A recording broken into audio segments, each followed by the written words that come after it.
Et salut trailer, j'espère que ça se passe bien pour toi pendant le confinement. Moi je suis toujours à la maison et puis aujourd'hui on va parler de comment régler sa montre GPS pour avoir une meilleure autonomie. Donc ces réglages ils ont été faits sur la montre Fenix 5 Plus, mais tu peux toi de ton côté l'adapter à ta montre, à la marque que tu utilises. Moi c'est quelque chose que je ne prends pas le temps de faire d'habitude. Mais on va profiter justement de ce confinement pour régler tous les petits soucis technologiques. Le réglage que je vais te montrer, il est polyvalent et il va te permettre d'avoir une bonne autonomie tout en gardant une bonne précision. Allez, on se fait ça, à tout de suite.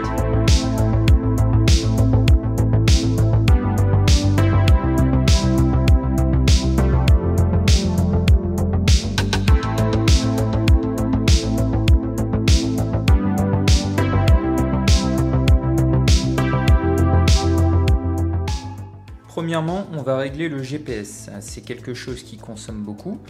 Donc on va voir comment gagner en autonomie, mais en ayant quand même une bonne précision. Donc pour cela, on va faire un appui long sur le bouton menu. On va aller dans paramètres. Ensuite, activité et applications. Tu cliques dessus. Et là, normalement, tu as toutes tes activités préenregistrées. Donc peut-être que toi tu en auras plus. Moi je vais le régler dans Course Trail, c'est ce que j'utilise le plus. Donc ensuite je vais dans les paramètres de Course Trail, je descends et je vais aller dans GPS ici. Voilà. Donc moi je le règle en normal, donc GPS seul. Parce que GPS plus GLONASS ou GPS plus Galileo, ça consomme énormément et c'est pas forcément plus précis. Par contre, on va voir un petit détail. Si tu laisses en GPS normal, il y a un petit réglage à faire en plus et que je te conseille de faire d'ailleurs. Donc, tu reviens dans les paramètres. Enfin, tu reviens dans le menu. Paramètres. Système, donc là tu fais flèche du haut pour descendre direct tout en bas, système, et ensuite tu vas dans enregistrement de données, ici tu cliques et tu mets toutes les secondes. Donc normalement il est réglé sur intelligent et tu le passes en toutes les secondes. Donc là, ça consomme un petit peu plus, mais c'est un bon compromis entre les GPS Galileo et l'autre.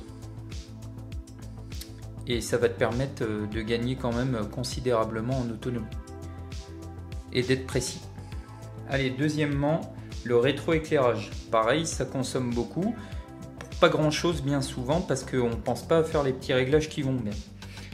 Donc pour ce faire, on va aller dans toujours appui long à gauche et dans paramètres. Ici. Ensuite dans système, donc flèche du haut pour aller un peu plus vite. Système. Et on va dans rétroéclairage. Donc là tu as le choix de régler le rétroéclairage lors d'une activité ou en dehors d'une activité.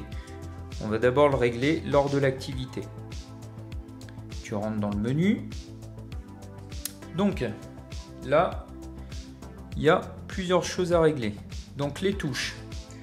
Moi je laisse activer, c'est-à-dire qu'à chaque fois que je vais appuyer sur un bouton pour aller dans les sous-menus de l'application, le rétroéclairage va s'allumer et je pourrai voir de bien meilleure manière le cadran de la montre. Donc les touches activées, alarme je désactive parce que j'ai pas besoin de notification pendant l'activité. Mouvement, c'est quand tu vas faire un mouvement du poignet, le rétroéclairage va fonctionner. Donc moi je l'utilise pas parce que sinon quand tu cours, il se met tout le temps en route. À chaque fois que tu tournes le poignet. Temporisation, je laisse sur 8 secondes et il s'éteindra au bout de 8 secondes. Et luminosité, je mets 20% parce que voilà, moi j'ai besoin d'un petit peu plus de luminosité. Toi tu peux mettre à 10%, 10-20%, c'est bien. Voilà, c'est un bon compromis. Maintenant, on va régler le rétroéclairage, mais en dehors d'une activité. Donc là, c'est complètement différent. C'est dans la vie de tous les jours si tu gardes ta montre. Donc pour les touches, je le désactive parce que là, tu peux très bien le faire manuellement. L'alarme, je la laisse activer, comme ça j'ai mes notifications. Bon, après voilà, c'est pas forcément nécessaire d'avoir les notifications sur sa montre, mais c'est un plus. Les mouvements, j'ai complètement désactivé dans les deux parties. Temporisation, là je laisse sur 4 secondes parce que je peux prendre mon temps. Et luminosité 10% parce que pareil, je l'utilise pas forcément la nuit. Donc ça c'est pour le rétroéclairage. Troisièmement, on va voir comment désactiver le Bluetooth et le Wi-Fi. Donc toujours appui long et tu vas dans paramètres. Tu descends et tu vas chercher téléphone, ok, et là un clic tu déconnectes, l'autre tu laisses. Voilà, donc ça va te permettre lors d'une course de gagner quand même pas mal en autonomie. Pour gagner un peu plus, tu peux aussi désactiver toute la partie Wi-Fi. Donc là, téléchargement automatique, désactiver ou activer. Voilà, c'est pas plus dur que ça et au moins ça te permettra de gagner en autonomie. Quatrièmement, on va voir comment désactiver le capteur cardio.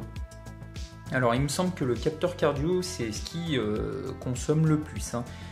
Et à mon sens, j'en vois pas l'utilité lors d'une course. En entraînement, effectivement, ouais, c'est un peu plus utile même si c'est pas trop précis. Mais en course, c'est pas utile. Voilà.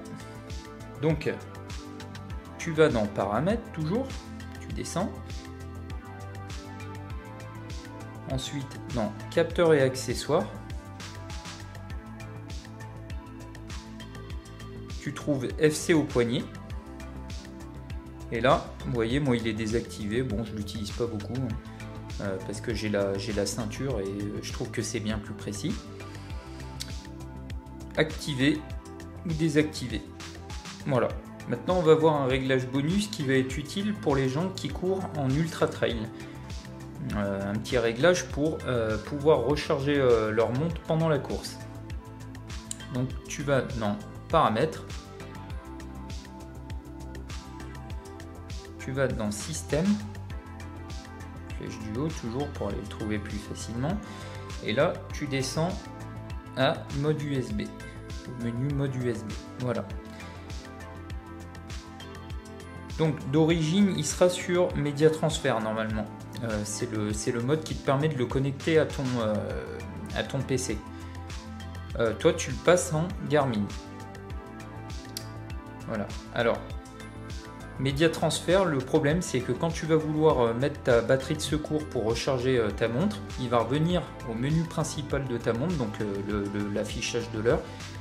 Il va t'afficher le logo de rechargement de la batterie, ce qui va te sortir de ton activité. Donc nous, c'est pas ce qu'on veut. C'est pour ça que tu le mets en Garmin, tu passes en Garmin, et là en fait, il va charger et l'affichage va rester sur ton activité en cours. Voilà, c'est tout pour cette vidéo. J'espère que ça t'a plu. Là, on a vu tous les réglages nécessaires pour avoir un bon compromis entre autonomie et précision surtout. Comme je te le disais en intro, il faut profiter de ce confinement justement parce que tu ne peux pas sortir et faire ta programmation ordinaire en course à pied pour régler tous les petits détails techniques de ce genre-là. Essaye aussi de voir comment tu peux ranger de façon optimale ton sac de trail par exemple. Tu peux aussi en profiter pour régler ton vélo, le lassage de tes chaussures. Et comme ça, quand tout sera terminé, ce sera le temps d'aller tester tout ça à l'extérieur. À part tout ça, prends soin de toi, force à toi et à bientôt sur la chaîne Au Cœur du Trail.